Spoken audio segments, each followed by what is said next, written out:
Welcome back to Water Watch, your go-to source for updates on water levels across the western United States. Today, we're diving into the latest conditions of some of the West's most critical reservoirs and water bodies. But before we get into the numbers, let's take a quick look at the drought situation across the region. Currently, much of the Southwest, as well as Montana and Wyoming, is experiencing moderate to extreme drought conditions. In Utah and Idaho, most areas are either abnormally dry or in moderate drought, highlighting the ongoing need for careful water management in these states. On a more positive note, most of the Pacific Northwest and Colorado are currently drought-free, thanks to recent precipitation and favorable weather patterns. As we move through the winter, the extent and intensity of drought across the West will depend heavily on seasonal precipitation and snowpack accumulation. Let's explore how reservoir levels are shaping up and what we might expect in the coming months. Let's start with Lake Shasta in Northern California, the state's largest reservoir and a critical part of the Central Valley Project.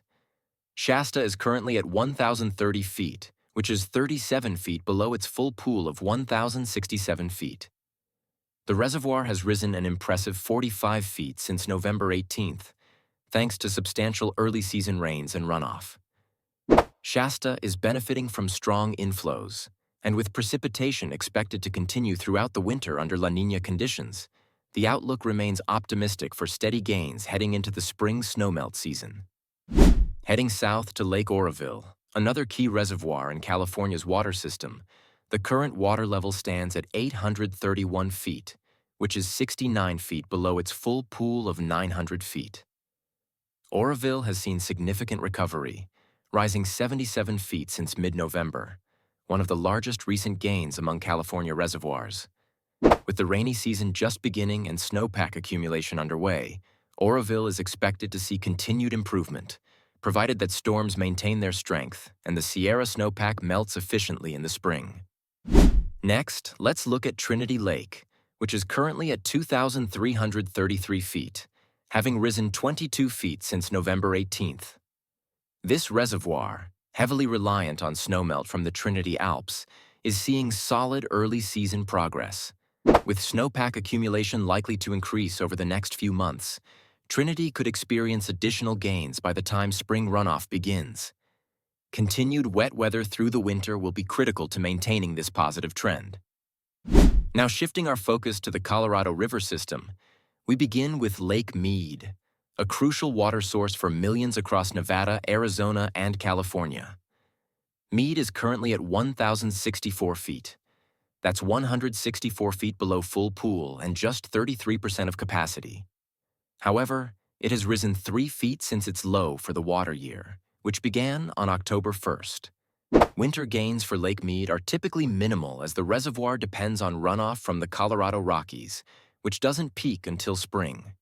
With some signs of improved snowpack in the Rockies, there's cautious optimism for modest recovery later in the water year. Lake Powell, another critical reservoir along the Colorado River, is currently at 3,570 feet. That's 129 feet below full pool and 35% of capacity. Powell has dropped 17 feet from its 2024 high and is currently at its lowest point for this water year. Experts predict further declines until the spring runoff begins. Powell's recovery in the spring will depend heavily on how much snow the Colorado River Basin accumulates this winter, making the coming months crucial for its future stability. Finally, let's take a look at the Great Salt Lake, a vital ecological and economic resource for Utah. The South Arm is currently at 4,192.6 feet, down 2.4 feet since its high for 2024. Meanwhile, the North Arm is at 4,191.8 feet, down 4 inches from its 2024 high. These declines underscore the ongoing challenges facing the lake, which depends on inflows from the Wasatch Range snowpack. While an average or above-average snow year could help stabilize water levels, conservation efforts and water management policies remain essential for the lake's long-term health. That's it for this week's Water Watch. As we head deeper into winter, the outlook for these reservoirs and water bodies will depend largely on precipitation, snowpack accumulation, and effective water management. Make sure to like, subscribe, and hit the notification bell to stay updated on water levels and news across the West. Thanks for tuning in, and we'll see you next time.